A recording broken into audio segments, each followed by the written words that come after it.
Welcome back, folks. It is that time once again. Welcome to 312. 2020 has left us with a lot to think about. We're hoping that for this episode, you'll join us on a review of some of the brighter spots in the year for HRP, as we look to take the best of 2020 into a new year. Let's start with a recent conversation I had with Dan Titus and Tad Goetcheus, CEO and COO of the company.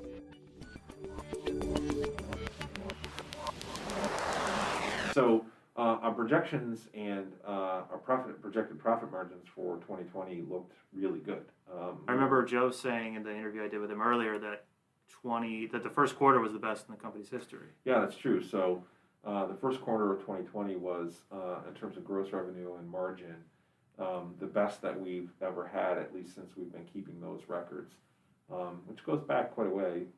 Almost 20 years, as I understand it, even though the company's almost 40 years old, but accounting records back in the day were all paper. So the electronic records, such as they were, best quarter we've ever had. And that's saying a lot because the first quarter is usually really difficult in this business. We're coming out of the hole, as it were, changing from one fiscal year to the next. And a lot of the work that we do, which is, out in the woods, as people say, is not easy to do in, snowstorms in January and whatnot. So our gross revenue in the first quarter tends to be a little muted relative to the rest of the year. So it was a really great first quarter. So Ted, what can you add to that perspective? Yeah, we came out of the chute real strong with all of our pillars, environmental and environmental health and safety, as well as civil. And following up with that too, you're talking state contracts that were going, private municipal work, new business, existing client business. But with that too, even like recruiting, we were meeting the needs, we were staffing up, we were finding great candidates. We were doing a lot of recruiting on campuses for new talent and mid-level talent. We opened up in good fashion in Charleston. We had a grand opening earlier in the year in the first quarter. So, everything was on all cylinders, they say. So what are some of the defining moments of 2020 for the company? COVID, you can't really sort of describe or underemphasize how much COVID, impacted the world. But, in terms of our business, a big part of for example, our EH&S practice is traveling around the world doing EH&S audits. And late last year, we had staff in Israel, for example, doing audits. And obviously, COVID basically eliminated, not just shut down, but basically eliminated air travel, at least at the beginning. So it's very difficult to get to Israel if you can't fly. So, that part of the business just kind of stopped. And, it was a very abrupt stop because I'm not sure that people really appreciate, without, looking back in the mirror a little bit, the rearview mirror. We knew that the pandemic was coming probably in January. That's when it started to really trickle into the sort of the popular news media narrative. But I don't think anybody really knew what that meant. Like we all okay, there's a pandemic coming, it's going to kind of suck, but what does that mean, right? And then we sort of rolled through January and February that same way, again, having a great first quarter. March was still good, great first quarter. And then sort of like the last week of March, a few cases started popping in New York City, and then like within a week or two, everything shut down. Like it just stopped, like dead stop, right?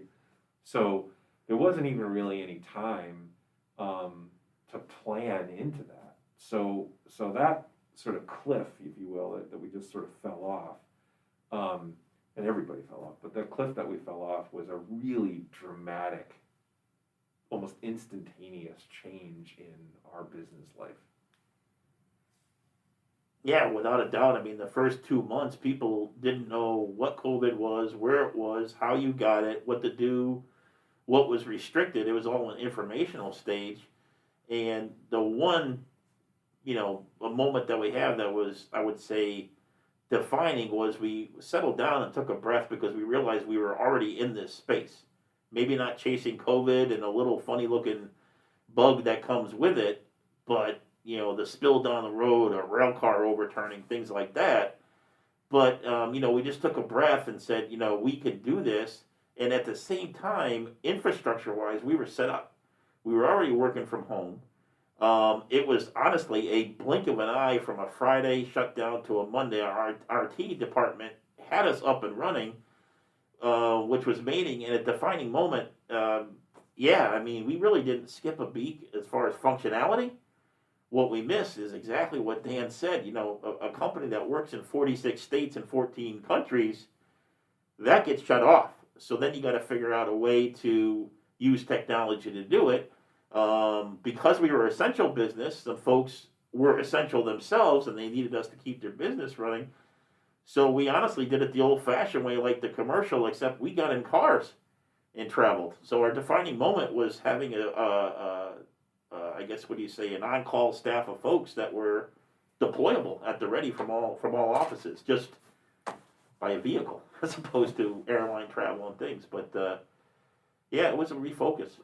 I remember that, as we started to make that pivot, and Tad's right, like we pretty quickly were able to sort of adjust and come to the realization that, managing COVID-19, albeit a virus, is really not all that much different on the engineering side than managing hazardous chemicals. The means and methods for dealing with it are very similar.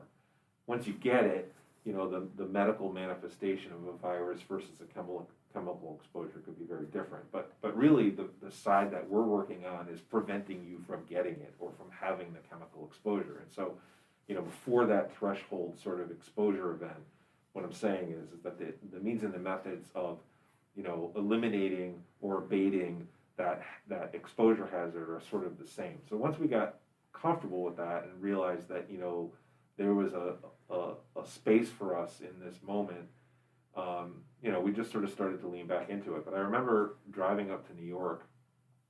It was very early in the pandemic, and Jesse Zahn, one of our regional managers, had secured an opportunity to buy like 55-gallon drums full of hand sanitizer.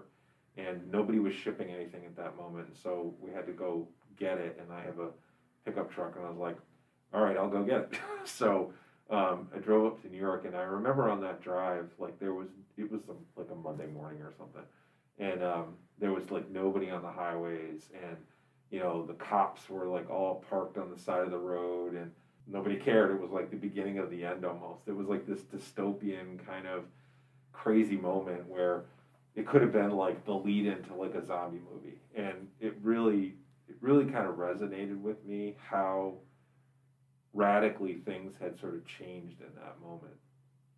And then coming back to the office, one of the things that all of the outside professionals, our lawyers, our accountants, and business media, like all of the sources of information and consult that we consume, the big thing was nobody's going to pay their bills. Like, cash is just going to stop.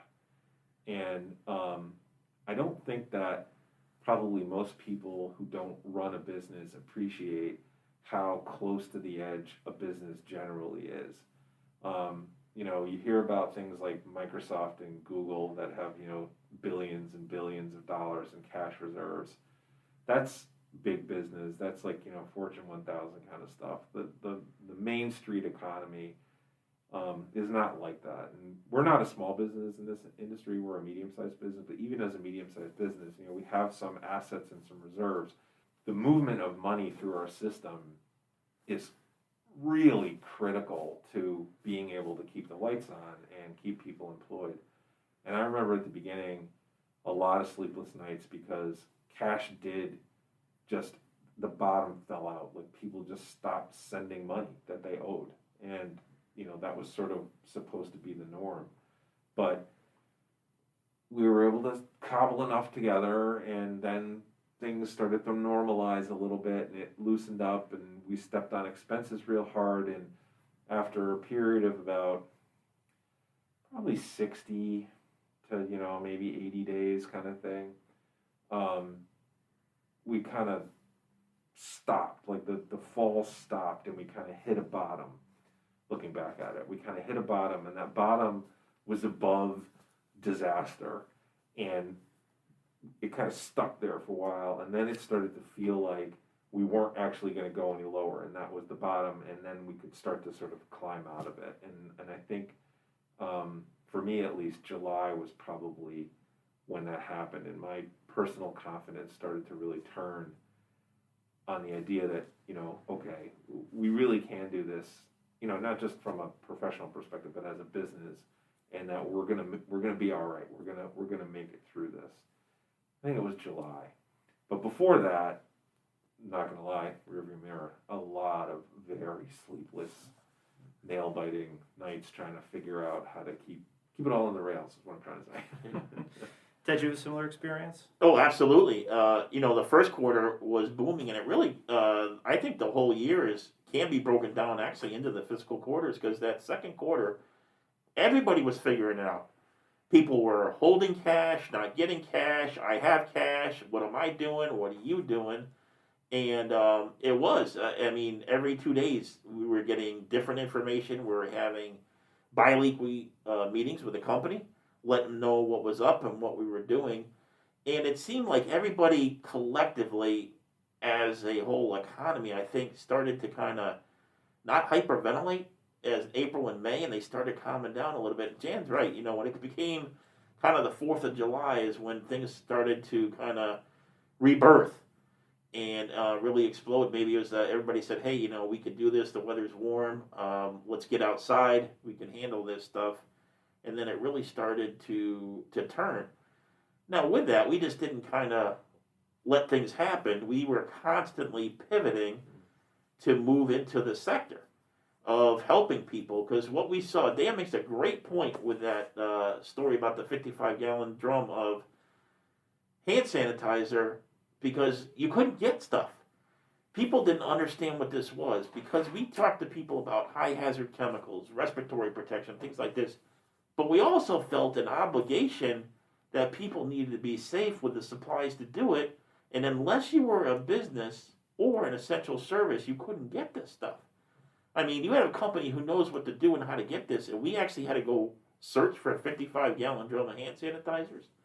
So then we started really reaching out to our partners and really going into our networks.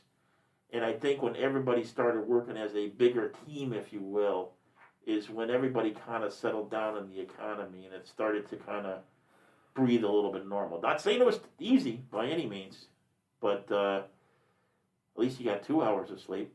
Letting our hair down a little bit, trying to be stoic and, not show the nerves in front of, the company, because everybody was so concerned about their own health and safety, which obviously is appropriate. But, not to contribute to the whole chicken little sky is falling sort of, mentality that was out there on the street. That was challenging at times, and required a lot of personal discipline that I'm pleased to say I think that we both did it's easy for me to say this, but I think Ted and I both did a very good job with that, and so I'm proud of that. That's one of those quiet, proud things. Like, you don't really get to say that in front of people very much, but yeah. I think we did better than people realize with that particular set of issues. Yeah, and I agree, and I think we kind of drew back on some things that we grew up with. Dan being in the military, Dan being active in sports, me being in sports too as well. You kind of have to dig deep sometimes. Yeah. And we had to dig deep, and I'm not saying that we didn't at times, maybe once a week, we kind of would counsel each other. I'd help out Dan help out me to pick us up, and that was behind the scenes. But we also did it with our managers and our executive teams too, where we were just, hey, how you doing today? No, not how you doing today work-wise, but what are you doing personal-wise, the family, etc. How's everything going? And just kind of, putting everything into perspective. So, and then sort of to expand that into the team at large, this is, to use a phrase, like, this is truly a foxhole moment. Like, this is when you find out who's in your foxhole and who's not in your foxhole. And, call out any names, but for the people who are not in the foxhole, listen, if you're not in the foxhole right now, you're never going to be in the foxhole. So we probably need to have a different conversation. But one thing that has been really awesome for me is that there is a broad swath of people across this company, from the lowest administrative level all the way up into the leadership team and everywhere in between, where people just hunkered down and put on their cowboy boots and just stood in the wind and just leaned into it and just pushed and got it done, and didn't complain, didn't wince, just showed up and got it done. And we're very fortunate to have that team. Very fortunate. Yeah, pandemic sucks. We have these restrictions. It's out there, but we got to continue. Let's learn from it, and there's got to be positives out of it. Has to be positives out of it, and there was, and there is, and we're going to be better for it. Yeah, so the foxhole thing for me, and then to sort of echo what Tad was just saying, the positives. One of the things that for me is really the biggest turn here in the context of this experience, lessons learned and positive things. And I struggle sometimes to articulate this to folks across the company. We're pushing into some new things like our Jedi program, and obviously these podcasts and the YouTube channel. And I still, even to this morning, I get people asking these questions like, well, why are we doing this? Like, this is not an engineering thing. And one of the reasons that we're doing this, other than, I think it should otherwise be obvious, but in the context of COVID, what's really been fascinating to me is that because we had to hustle, and because we had to really sort of try to smash through some of the traditional barriers, maybe some barriers that we erect for ourselves, but the rules in January didn't apply in April, and so we had to really move sideways and up and down, and just going forward and backwards wasn't really an option anymore. And that movement, which I think you probably can sort of easily just sort of describe as entrepreneurial spirit, that movement has brought us into places and spaces, exposed us to new potential markets and customers and that sort of stuff in ways that last year when we were doing our economic planning, we wouldn't even have dreamed of. What's fascinating about that is that because of a lot of the great stuff that we do, like around these sorts of things, the content that we're producing, we are getting a level of attention that we just rightly probably shouldn't get because of the size of this company. Not that we're small, but relative to the super big companies out there, we're sort of in that space. People are looking at us like, oh, who are these guys? That's sort of loosely branding. Like that's what that is. I think that we have learned how to stretch the limits of branding. Look, we're not Coca-Cola, we're not doing ads in the Super Bowl, we're not at that level, but in this weird sort of architectural and engineering space, there are not a lot of companies that people walking down the street would say, well, everybody knows that architecture company, or everybody knows that engineering company. Like, these sort of are like pocket business to business sort of entities. But we have been able to sort of step out into spaces and places and talk to people that are outside of that loop and create this energy. And I think what we're realizing is that we have sort of self-limited our potential client base, and by sort of making these pivots and sort of focusing on doing something different that other firms are not doing in these spaces is a differentiator that is driving us forward, and I think long term will have tons of value. So something that's true of HRP in every office is how important the in-office culture and environment is. A lot of that has been curtailed, if not just completely disappeared, with the inability to be in the office with each other. Do you think when we come back from this and we're back together, how much of that do you think is still there? I think it's going to come back stronger, to be honest with you. I really do. I see people generally missing each other. missing the camaraderie, whether it's a technical project they're talking about or just generally having fun. People are going to be a lot more innovative. To me, it feeds off what we're doing. The blogs, the YouTube, what I'm seeing is everybody wants to be a part of it. I full-throatedly agree with Tad, and we haven't actually talked about this, so not surprisingly, we end up in the same place. But there are a lot of things that have happened in COVID that are going to sort of change the world a little bit going forward.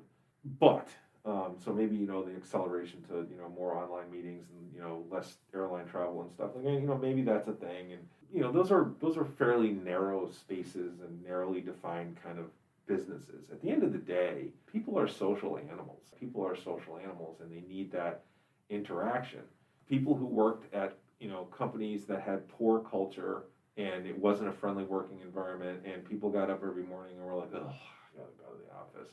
Yeah, they don't want to go back to the office, but you know what? They didn't want to go to the office before COVID. And HRP, time and time again, when we do our surveys across the company about what it is that sort of binds people to this organization, it's that they love the people that they work with, and they want to be around the people that they work with, and they like the experiences that they get from the people that they work with. And so we got that, and we had that before COVID. And I think, in this sort of pop culture narrative about the importance of company culture, we're kind of the OG in that regard in this space. And I think COVID has just helped us maybe appreciate that a little bit more, and also given us time to focus on making sure that we do a better job of curating that culture and making this a place that people want to show up to. The net result of that is that HRP becomes a stronger, bigger, better company because people want to be here and not necessarily at the company down the street.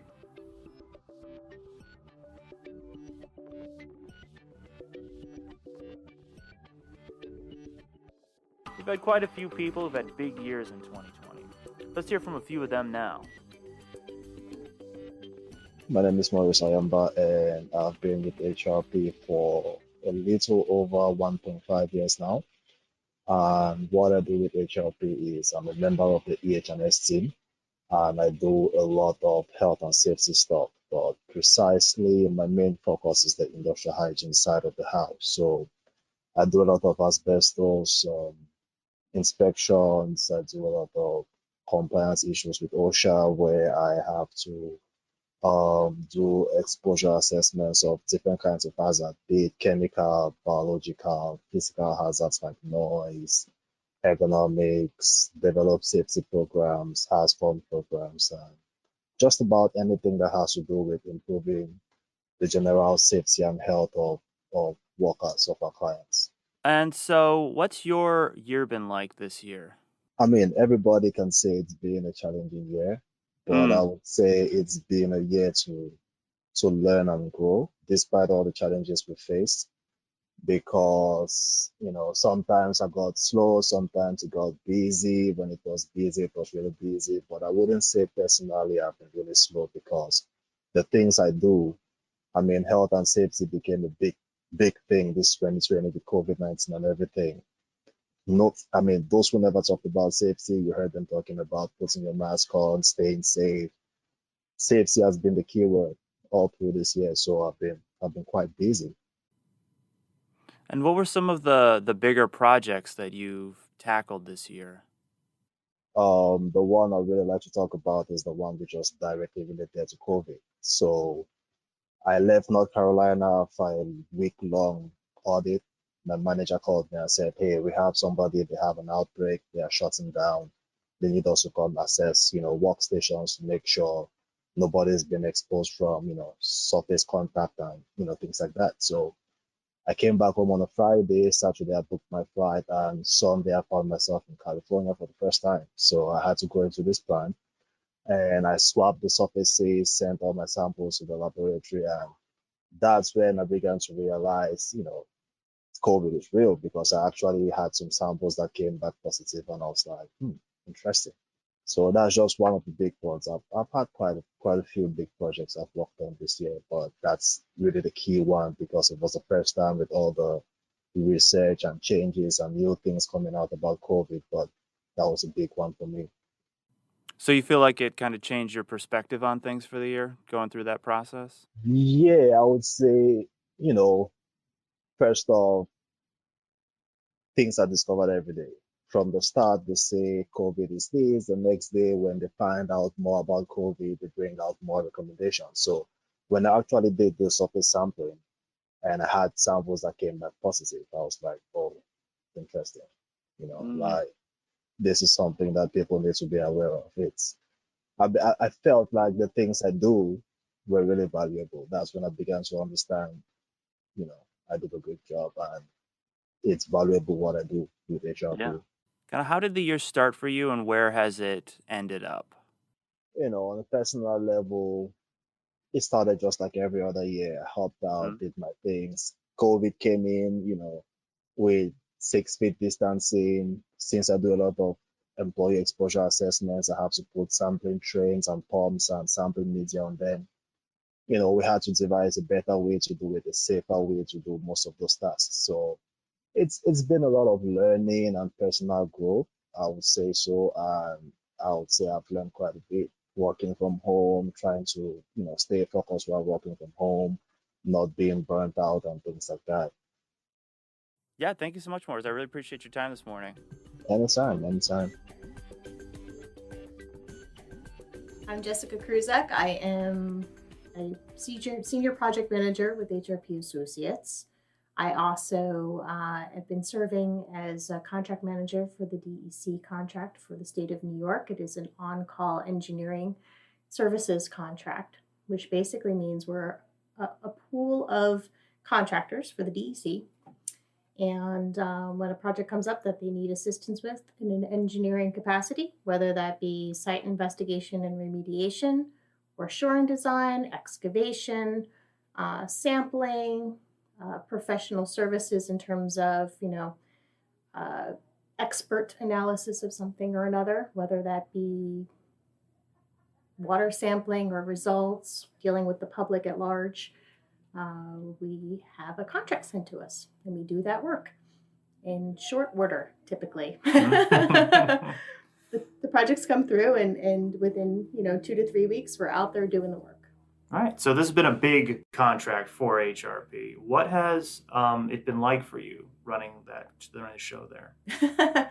Well, actually, that's a really good question because 2020 has been unusual in a lot of aspects, and maybe this contract in a different year would be different than it is right now. So, in a perfect world, it would be the kind of thing where I'd be interfacing with the folks at the DEC, particularly the contract manager who I deal with on a one-on-one, but also, stopping in, talking to project managers, making sure we're doing a good job, which we still do, but we do it virtually, which is a little different dynamic. And we kind of estimated that we would be working on anywhere from 20 to 30 projects at any given time in flux. Some you complete and you get some new ones in the door, kind of that balance. And it's been a little slower this year just because of the nature of the issues with COVID. First, having to shut things down because we didn't know if we could physically be on site, have contact with contractors or doing the work. And then once that hurdle was crossed, the budgetary impacts to the state are tough. New York is dealing with a pretty significant deficit, and it does unfortunately affect some of our contract work. But they've been fabulous. They've been keeping us up to date. We're kind of in it all together, which is nice, you know. But it's kind of been stop and go sometimes. Sometimes it's, we like to say at HRP, we like to be nimble. We have to be nimble. Well, this has been the definition of nimble. 1,000,000%. If they call, we had a call last week where unfortunately one of the other contractors had an issue and we had to step in. Very last minute, the week before Thanksgiving, or actually the week of Thanksgiving. And we put through the contract, something that normally takes 2 to 3 weeks to get through, in a day and a half. We staffed it. We had staff out there the Monday after Thanksgiving to fill in the gap. So it was a bit of a rush, but it needed to be done. And I like to think that that's the kind of level of customer service that we can provide them, and we can be nimble. Maybe partially because we are a smaller company. It's something maybe that the big boys can't do that fast, So there's an advantage to kind of being a mid-sized firm. in the playing field of some of the giant firms. It's worked out. Yeah. Yeah. In this case, it worked out. I'll Yes. take it. But yeah, the projects have been interesting. They're all over the map, both literally and figuratively. So we're dealing with like upstate New York, the famous Hoosick Falls and the PFAS work, which you can see in the news. If you just do a light search, it'll pop up. We're doing some manufactured gas plant work, which is digging out a whole lot of stinky mess and working on solidification. Sometimes we're simply another set of eyes for the DEC on site, where they're representative, not necessarily even physically doing the work, but observing the work, making sure that the DEC team knows what's going on, making sure the public's being protected, kind of wearing the DEC goggles, as it were. So Yeah. it's pretty good. Oh, great. So it sounds like there's a lot that's happened and even more to come. Yeah, well, that's the idea. Yeah. I mean, it is a $50 million contract over the course of 7 years. Not that I expect that to be in equal division over the course of the years, but if you break it up, we'd expect somewhere around $5 million plus a year on average, right? Our firm is doing very, very well with that. We have, a team dedicated in New York to working on the DEC projects. We are working now with some Connecticut support. Again, COVID kind of, makes us do some things. We want to make sure that we have the right players in play when they need to be there. And that also means, making sure that we have the work for people when the work comes through. So doing all of that, we're just kind of being flexible, again, being nimble, making sure that people are there to, take the work and run with it. Excellent. Well, thanks for sitting down and speaking with me, Jessica. Yeah, you're welcome. Hi, this is Joe Cardinale. I'm CFO of HRP Associates. I've been with the company for 7 years. So 2020 started off with high hopes after we did the budget process in 2019. 2020 was looking to be a very good banner year for HRP. The first quarter started off very good, was the best first quarter HRP has ever had. Then COVID hit and a lot of things changed. We needed to be very nimble and fast and try to understand what it meant for our industry in a very uncertain situation. Never really having this ever come across. We've dealt with economic issues, but those are more predictable. This was very, very unpredictable. I think it was in April we applied to get our PPP loan, which is the government loan process for the small to medium businesses. That were able to secure funds to fund payroll for it was about 3 months worth of payroll basically. And not the full 3 months. I mean, it was a paycheck here, a paycheck there. But overall, it was an overall arc of 3 months that helped us save money. And with that, we weren't not to do layoffs. We really didn't stop any employment programs except for the education reimbursement. COVID kind of helped us save money on its own, because nobody could travel. So there was a lot of savings there. But, I think we did a pretty good job with the PPP funds.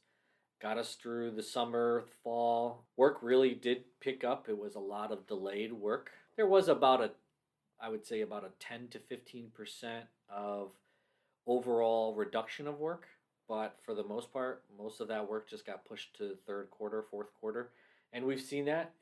The work picked up in the last few months, and now we're back to our normal seasonal slowness, which is very atypical for our business. I mean, I think it's very indicative of your personality in general that when given a question about how you've gone through the year, what you think of it as is purely the financial information of the company. Well, I mean, that is the position I am in. I have to think of it as that. So, but from a personal perspective, what has the year been like for you professionally? It might be a contradiction in terms, but talk about what it feels like for you. Really, personally, obviously I've been busier. That is one thing for sure. you've seen the European lockdowns and things like that, and that could have had a big effect not only for me personally, but for a lot of people here in the company. Especially because of your family. Sure, that's right. But for me, doing the work and getting things done, it really didn't have a huge impact. Again, I could do most of my job from working from home. I'm not like the technicians out there that need to get to sites and things like that. So personally, the work wasn't affected, but the workload was, just being a lot more busy and having to juggle all the pieces that this brought on, anyways. So going from, was it accounting manager? Your old title? Yes. To CFO, that wasn't a particularly taxing emotional journey for you? No, not at all.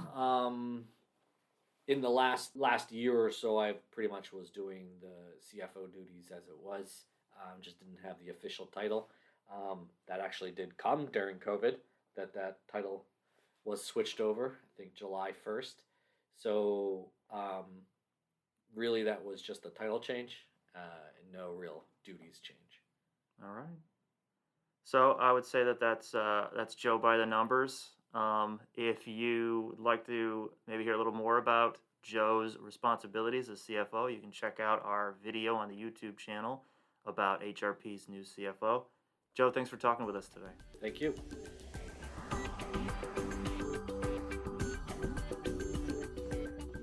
Hi, I'm Alicia Washington, Director of Marketing and Jedi Erg at HRP Associates. So Alicia, what has your 2020 been like? My 2020, it really feels like it went by really fast, but a lot went on this year. I think that in the beginning of the year, we all felt that there were so many great things that were going to happen this year. There was a lot of travel for me personally happening, business travel for both HRP and the professional organizations that I'm involved with. And obviously that got put to a halt in March. The pivot to virtual really, I think, allowed me to meet a lot more people, even though I didn't do all the travel that I actually expected to do, and expected to do a lot more networking in that sense. So I actually ended up meeting a lot of people, and that created a lot of opportunities for myself, for my professional development, and then for the even resources now that we have at HRP. How has your role at HRP changed or evolved from the start of the year to now? This year, I actually was put into the position of the leader of our Jedi programs that we're launching here at HRP. So that was really exciting, and we're actually starting our workshops next year. But just being able to kind of have those conversations with the leadership and figure out, what's the best approach and how do we do this and how do we do it the right way has been really exciting. And I'm really looking forward to how this program is actually going to change how the company operates, how the company thinks in terms of just working together as teams, but also how we interact with our clients. I'm really excited about that. How about changes in the marketing department? Wow. So I'm very, very proud of the marketing department and how the marketing department has actually evolved since I've been here. I'm going on 9 years of being here at HRP, and initially our department was pushed out a lot of proposals and RFPs and did some social media. That's pretty much what we did, and I think that is the case for a lot of firms, marketing departments in our industry. My department has evolved over the years, and just within this past year, our department has completely managed the YouTube channel, and now launching the YouTube channel and launching a podcast, and now this focus of media, digital media, and branding, and how we're doing this. We care about it. We have the staff that's really focused on branding in a way that I think a lot of other companies like us just don't really focus on. And it's actually, I actually just had a conversation with a consultant a few days ago, and he was asking me, how could he help us? He was like, well, this is what we do as a marketing consultant, and just wanted to know if these are things that we can help you with. And I'm like, we actually already have that covered in the marketing department. He was like, really?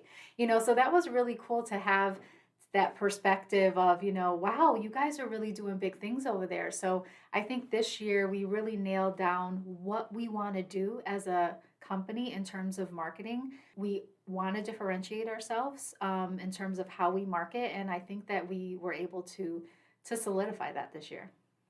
Do you think that it comes with some kind of unique challenges to be a marketing department in an industry that doesn't really have that much of a presence in marketing? I don't look at it as a challenge. I actually look at it as a differentiator. We're doing things that even our competitors are not doing relative to branding. There are things, if you go to a lot of websites of our competitors or just companies in the AEC industry, they all look the same, the way that they present themselves. And I have always wanted to do something different. And with the leadership we have at HRP now, they want to do something different too.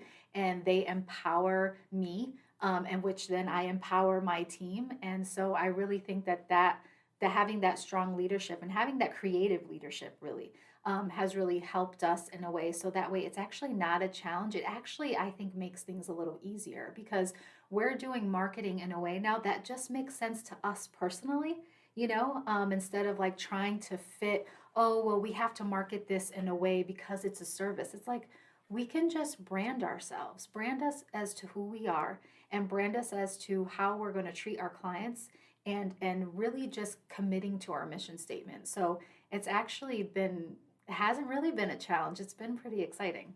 So I just want to thank HRP for allowing me the flexibility over the years to create the department we now have, to also just kind of mull over a lot of different ideas and giving me the comfort to be able to do that. So I know that I can go to leadership and maybe have a crazy idea, but not feel self-conscious about it. And I think that also has allowed my team to do the same thing, to be able to ask questions that maybe they wouldn't ask if they didn't feel comfortable doing it. So I just really thank HRP for being creative and allowing us to let our creative juices flow, and also just supporting me with everything that I do outside of HRP relative to diversity and inclusion, to SMPS, to NOMA and Construction Institute. These other organizations that HRP supports me participating in have helped me develop more as a professional. And I'm just very thankful for HRP and their support. Hi, my name is Sarah Cole. I'm a senior consultant with the Tampa office, and I have been with HRP for about 1.5 years now. This being pretty much your, kind of essentially your first year, right? Yes. So how has it been for you so far? It's been great. I mean, pandemic aside, it's been really great.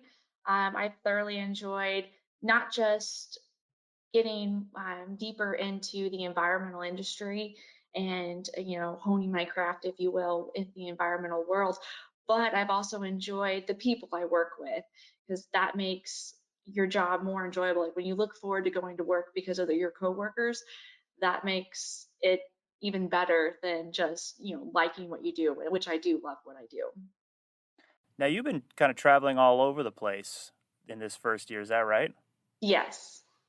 So I love to travel, so it's been fun. What are some of the places and projects that you've been on in your travels?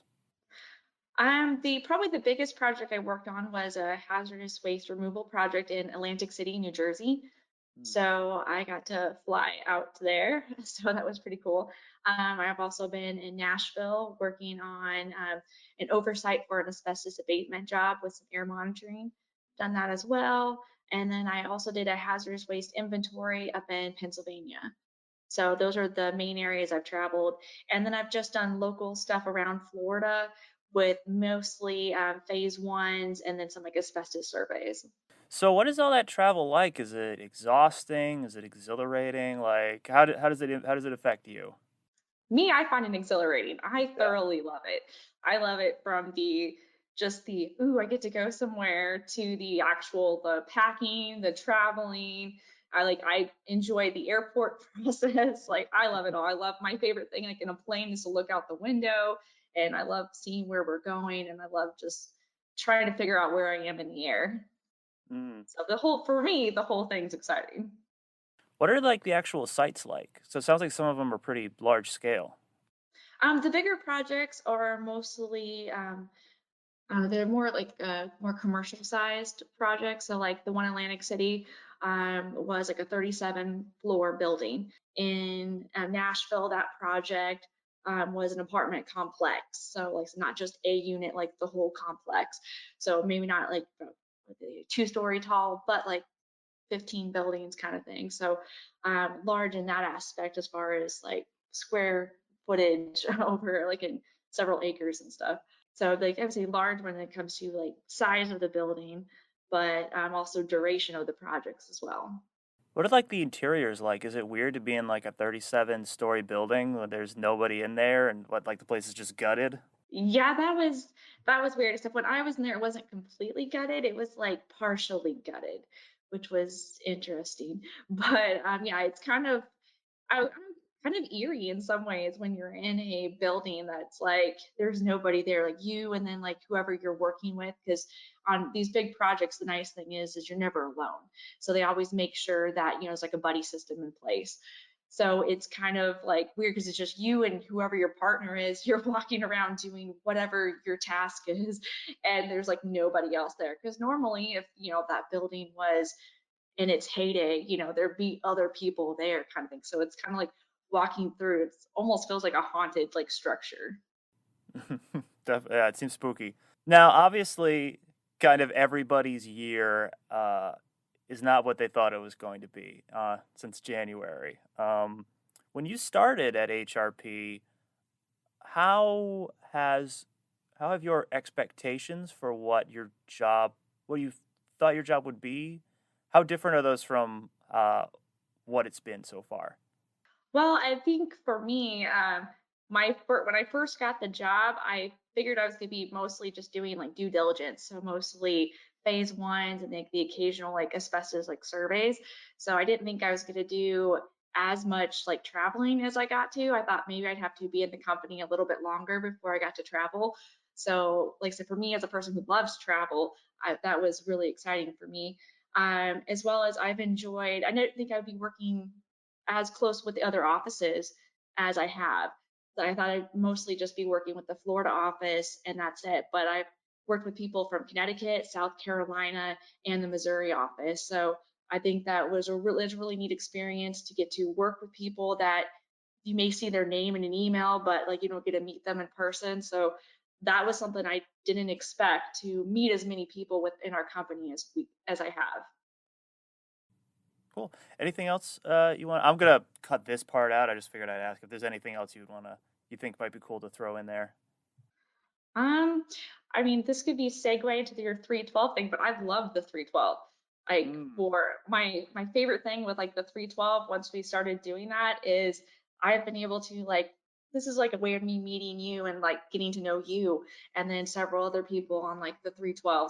So it's just, meet people who are not in your office. So like that, I'm a social person. I love meeting new people. I love like, being surrounded by people. So in this pandemic world where we are pretty much having to isolate ourselves, it's been really nice to still get that socialization.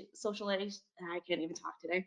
Still be able to socialize the way that I like want to. Because like I said, I'm a completely social butterfly. Like I love being like around people. So like this has been really nice to like get to meet people in the company. Yeah, awesome. Yeah, we can't wait to have you on the Play Hard segment of the podcast, which is coming up now. I know, I'm excited. I got my little fruity drink all ready to go. Hi, folks. Welcome to the Play Hard section of the podcast. I, Tom Simmons, am here with Everett Anderson, Joe Cardinale, and Sarah Cole. Say hi, everybody. Hi, everybody. Hey, guys. Hey. What's everybody drinking today? Nothing. Is that a Seagram's, yeah. Yeah, pretty much, essentially. I mean, they're like 3.2% alcohol. So I was gonna break out the, harder stuff. Like I just got some rum and like some sort of juicy mix that I'm going to be breaking out for the rest of the 312. So I'm drinking Oh. the Cocoon, which is Ooh. a IPA from Relic, a brewery here in Plainville, Connecticut, where I'm at. Pretty good. Nice. I've got a Houston Heffy Hitters. It's great. Oh, it's the pun. Hefeweizen? Hefeweizen with Nice. oranges and tangerines. Pretty good. It's by No Label Brewing here in Houston. Nice and light.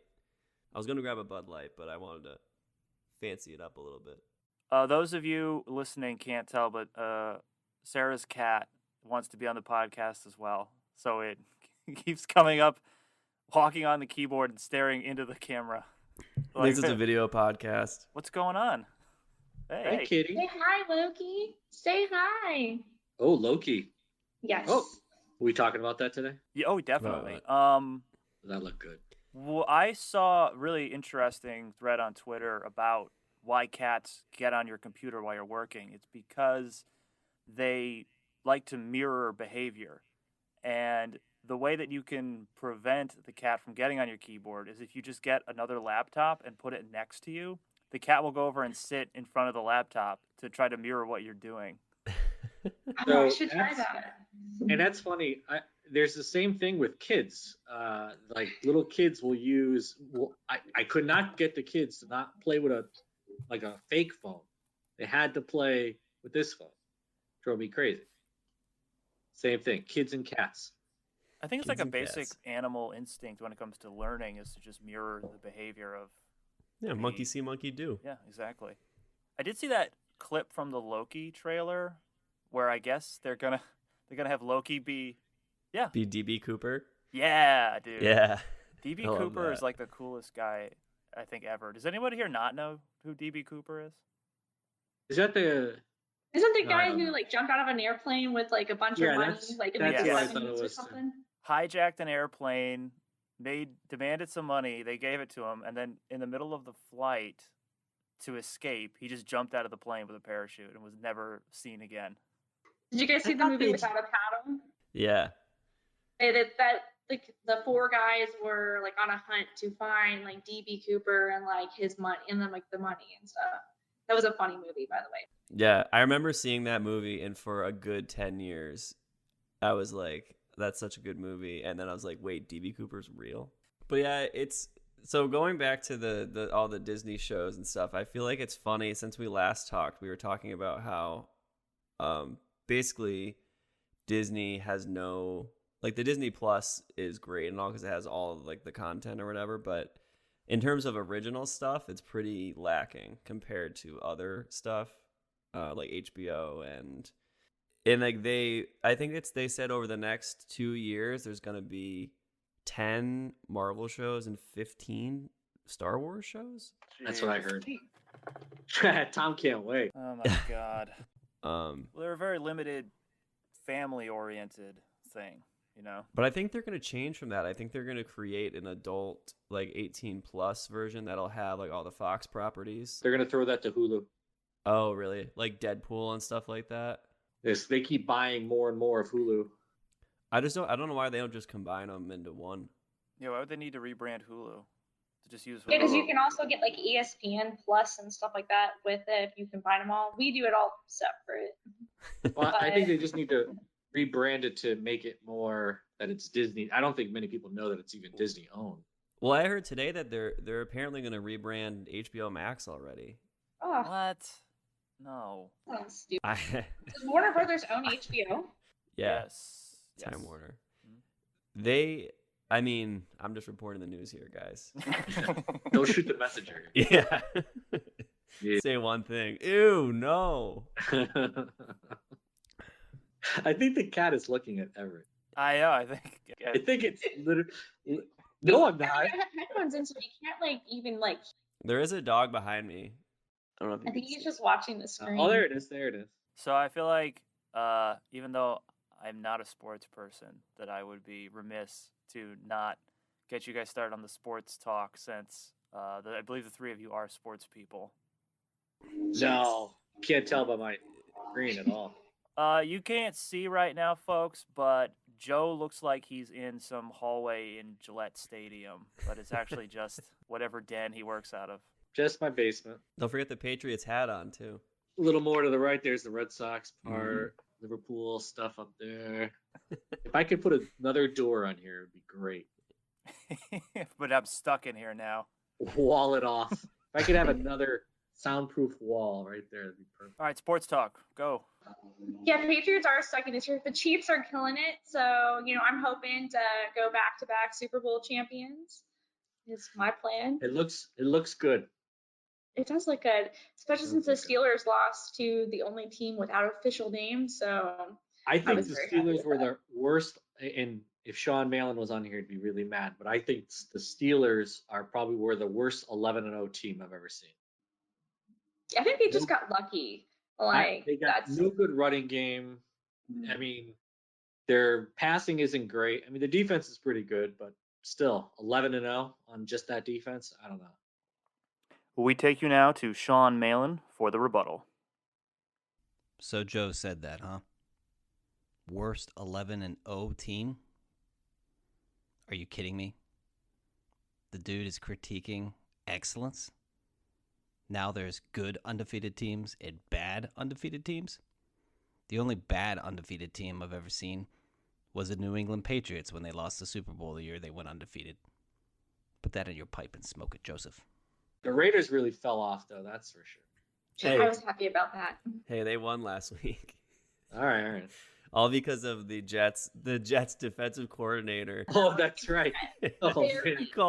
He called an all-out blitz with 4 seconds left. Oh my god. It reminded me of like when you're playing Madden and there's like a couple seconds left and you're like, you know what? I'm just going to do a field goal block on this because if I get to him and sack the quarterback before he gets it off, then I'm good.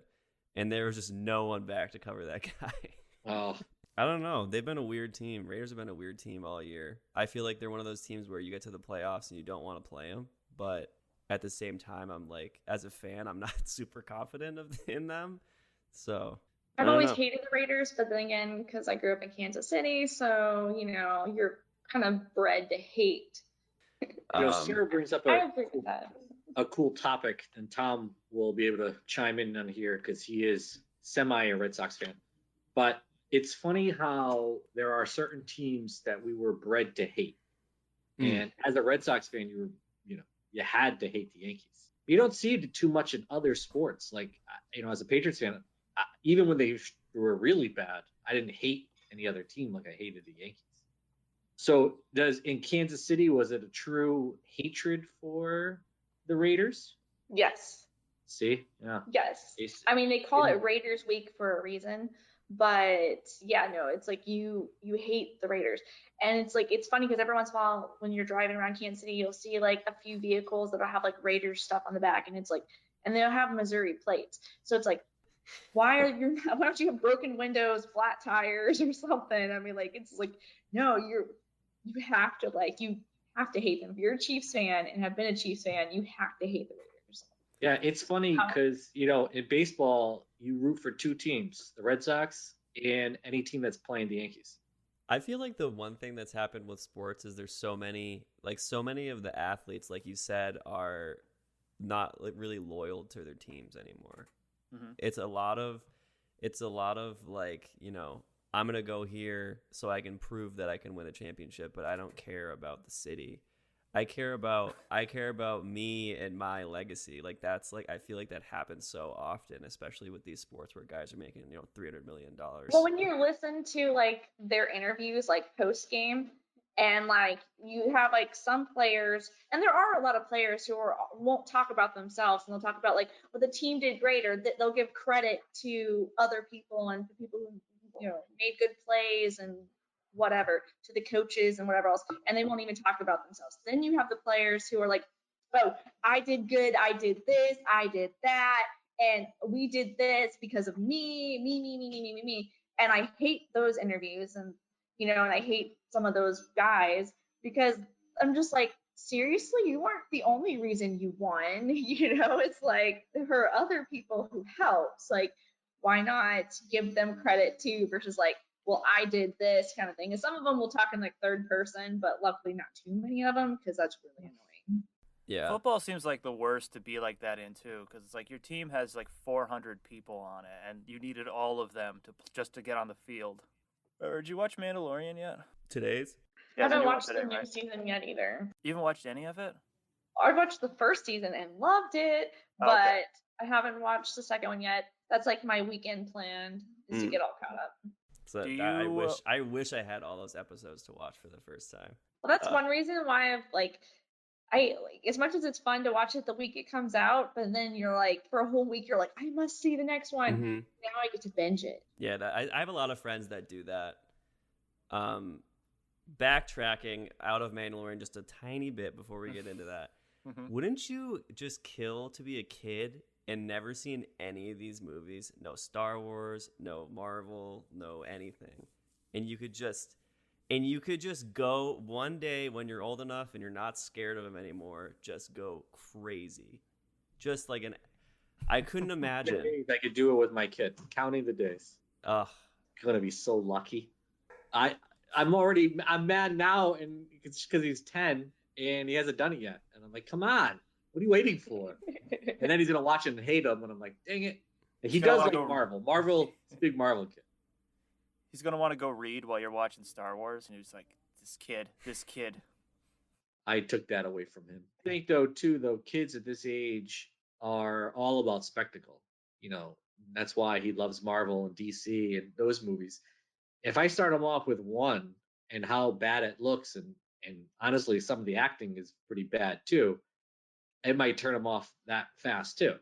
Wait, so Joe, are you showing him the prequels first, or are you showing him the original trilogy first? Prequels first. But Joe, kids love lightsabers. They do. And the prequels are chock full of lightsabers. Well, that's what I'm saying. That's why I think the prequels would be better to start with. Yeah. I mean, half the third movie is a lightsaber fight, I'm pretty sure. Pretty much. Did you know that you could at least 75% of the movie? Did you know that you could bring a lightsaber on an airplane since there's not real ones, so the toys they are allowed through TSA and on the plane. Huh. Good to know. Good to know when I go to Disney and come back. Could be a modern day DB Cooper, except with a lightsaber. It just lights up. That's all it does, and it's plastic, but I can still hit you with it. I'm just worried about how much money I'm actually going to spend on the lightsaber when I go down there. I think they're like 200. They have some really nice ones. Like $300-400 you could by the time you mod them out. I think they're $250 when you do like that like live like show thing where you like make one yourself kind of thing. There are companies that make like custom built lightsabers that are like stunt grade quality, so you can just smash them into things, they won't break. They fully light up. There's like a whole LED blade that like looks exactly like a lightsaber turning on. They have built-in speakers and sound effects that when you move the lightsaber, they make the sound that it would make in the movie. When you hit something, it makes that sound. It's everything you could possibly imagine. They cost like $600, but my God, if I had the money, I'd absolutely get 2 of those, and I'd make everybody fight me. 100%. Would you be the red lightsaber or any other color? Well, that's the thing is you can get ones where you change the color to whatever you want. There you go. So if you're in a bad mood, you turn it to red. Yeah, they have different colors and different soundboards for each color too. So you can be anybody from any version of Star Wars. Oh, that's cool. How much money is that? That you're up in like the $600-700 range there. I mean, is this from Disney or? No, these are independent companies that just make their own.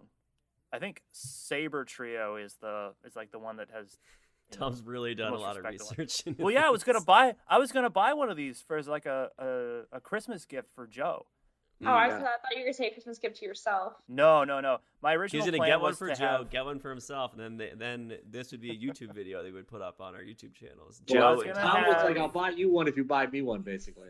Yeah, that was the plan. I thought like this is the greatest. Joe would love this. He'd go crazy. It's the best thing anyone could ever get him. So I came to Joe one day and I was get like, out of my office. Joe, would you spend the same amount of money for a gift for me as I would spend on you, and therefore we would get each other gifts, but we wouldn't actually be losing any money. Kind of. So I'm thinking like 150 bucks. He's like, it's like. He said like. Eventually he said, forget it, it's like $400. I'm like, okay. I kept sending him like update texts, and every time I sent him one, the price went up another $100. And you were just looking at the Disney ones, though, weren't you? You weren't looking at. I saw an ad on Instagram, and I'm like, oh, this is a scam. And I looked into it. I'm like, oh my god, these are real. Always ours. Always are. They're always Don't the buy anything products. on Instagram. The products are usually real, but their customer service on those companies is always so bad. It's like I ordered this 7 years ago and I haven't gotten it yet. I just bought a robot vacuum. That's my new favorite toy. And now on Facebook, that's like the #1 ad. It keeps going like, did you know this store has a robot vacuum? I'm like, I already have it. Does your cat ride your robot vacuum? No, not yet. I'm hoping he will. You got to tape that. I love the Put it video, on like the Facebook. cat in the shark costume, I think it was, and it was like Yeah. riding the Roomba and stuff. But no, my cat like likes to watch it and follow it. So I'm hoping that one day and actually my robot's name is Jarvis. So I'm hoping that, he and Nice. Jarvis will get along and that maybe they can become friends. Everett, how big is your yard? Do you like mowing? The only reason I hate mowing is because we have a fence, and I hate mowing around the fence. Oh, you got to get a push mower. I have a push mower, but I trim around the fence, and it's just a pain. I think the heat would make it hellish to keep that lawn. Well, yeah. I mean, so you usually have to mow at like 8 a.m. during the summer. Oh my god, no. But the nice thing is that once it hits like late September, you really don't have to mow that often. Like I haven't mowed in like 4 weeks. When my husband and I had our house in Kansas City, you only had to really mow like once a week essentially for like 4 months out of the year. And then once you got to like September, it's like mow one other time, and then you're good until like March. Yeah, I feel like if I mow one more time, I'll probably won't have to mow till February. But then after that, it'll be like I have to mow every like 2 days because it grows so fast. Because then it gets so rainy, and then it just grows, and you can't control it. I'm done for the year. Nice. So if I'm ever a homeowner, I'm gonna do one of those wild lawns where you just let everything grow in naturally. You're gonna look like a haunted house. Just have a path, like a concrete path. Natural wildflowers, yeah. This is like a narrow path, but then the grass is like up to here, eye level. You got to do that because the in Connecticut, well, that's what I want. I want the critters because Mice, snakes. No. The mice are the problem because of Lyme disease up here in the Northeast. It's carried primarily it's in ticks that are carried by mice and rodents. And the reason that there's population is out of control is because we've built this ecosystem in Connecticut that are all these little patchwork of here's a little patch of trees, there's a little patch of lawn, and it's dotted throughout there. So very small critters like mice thrive, but the predators of mice struggle to find a home in there because they don't have enough space. They get pushed out by people. So if you have, a big lawn thing, that these larger predators can hide in and kill the mice, you're helping to tackle the Lyme disease epidemic that afflicts the Northeast. Sarah, I don't know if have you ever lived up in the Northeast, or you just? No, I have not. I have Okay, so visited, but I have never lived. Yeah, you've never had to worry about the plague of Lyme disease and the tick problem. No. The problem with letting your lawn grow down here, besides the fact that you'd get fined by your HOA, is the bugs, the spiders, and the snakes, and because I didn't mow my lawn once in the summer for like 2 or 3 weeks, and I remember mowing, and I was like, I'm never doing that again because there's so many spiders. We have They're like ants, like the huge. fire ants down here, Yeah. and so they like will take over your yard if you Yeah. don't like keep it up. We have those too. I hate those. They just pop up out of nowhere. Ever you seen any tarantulas yet? I don't think there's. I'm gonna knock on wood here. I don't think there's any down here. Wolves, yeah, there's a lot of wolf spiders, which are harmless, but they're giant. I don't care. Any spider in my house has invaded, therefore they, declared war and they must die. Mhm. So if they're inside my house, they have to die. I agree. My wife is very pro not killing insects because she researches a lot about them and figures out like why they're good for what their purpose is or whatever. Like snakes and spiders and stuff like that. And I'm like, sorry, they came into the wrong house. Can't do it. Stay outside. Yeah, outside, I leave them be. Outside, they can do them. Once they come inside, this is my space. Mm-hmm. Stay outside and avoid my robot lawnmower. That's all. When we're talking like flies and mosquitoes, I'm 100% with you. But like the spider, he's just in his corner, minding his own business, killing those flies, killing those mosquitoes for me. I'm all about it. I'll take them on. They could be my roommates. Outside is spiders chase me. I don't like spiders. All of a sudden, like I will see them. They'll be crawling over. They'll be coming over towards me, and I'll be like, "Okay, I'm a girl, so I will scream. I do, and I have my husband come and kill it because I have to watch it. Because if I don't see it die, then I'm paranoid because I know it's in the room. So I have to watch it die. So be released, die because it's already chased me. I've seen two. We've had a couple of brown widows and a black widow in our house so far. So those are ones that gotta get rid of. Yes. Yes. Well, that's probably time to wrap up. I think we're at time. So everyone, have a wonderful weekend, and I will see you all again soon. Sounds good. See you, Tom. See you guys. Thanks, guys. See ya.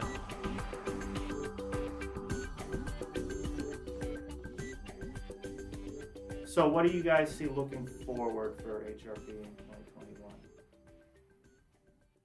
Well, out of the gate, this isn't over. We're not out of the woods yet. The pandemic is raging now worse than it has at any other point in the whole arc of the pandemic. And so this isn't over, unfortunately. Light at the end of the tunnel for sure.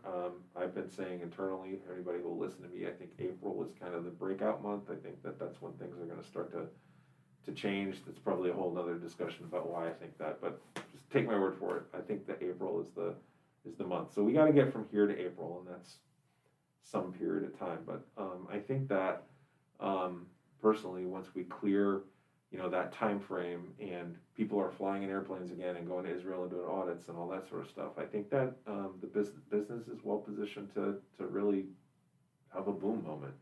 And I hope that that's the case. So I'm looking forward to a really strong second, third, and fourth quarters next year, and being able to really grow the boundaries of our culture and our focusing on our client experience and increasing our client roles and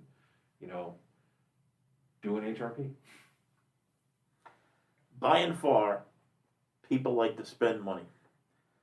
And they're going to be spending it. I do expect it to come back. I agree with Dan on April, and mainly for the fact that the vaccine's out, but we have a whole world who needs the vaccine. Last I checked, that's a lot of trucks. That's a lot of trucks dropping them off, and there's a systematic order of when they're going to come out. That's a lot of, inoculations, I guess is the word that need to be done. But in the interim, there's a lot of testing that's got to be done. People got to buy into the system. It's going to take a while, and it's going to take a thought process in buying into it.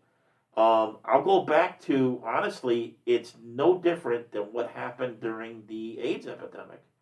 It happened, people were scared, they were shocked, they were awed, they came out with a cure, but then it had to be administered where when you went to a doctor's office, they had protocols and procedures, ball games, football games, things like that. And it took 3 months for people to get it. I think we're in the exact same stage, but I think we're pretty resilient. And getting back to that money aspect, people are dying to go on vacation. They're dying to go overseas. They're dying to travel. They want to spend some money, and they're going to be spending it. I really do think they're going to be doing that. For a lot of folks, though, we're going to need to have some incentive programs, and I think those are on the way via the government that are smarter than some of the other programs. So it is encouraging, but once again, it's all about patience, and I think Dan's right. April is the time frame for that. But hey, it's been 9 months. What's another 3? Right. What's another 3? Agreed. We'll get there. Well, happy holidays, guys. Happy holidays. Happy holidays, Tom. Thanks for all you do. Yeah, buddy. Thank you.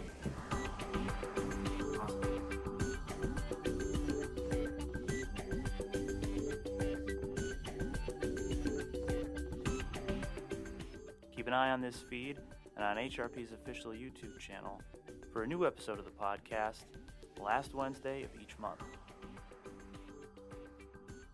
The 312 podcast is produced by me, Tom Simmons, with account assistance from Everett Anderson.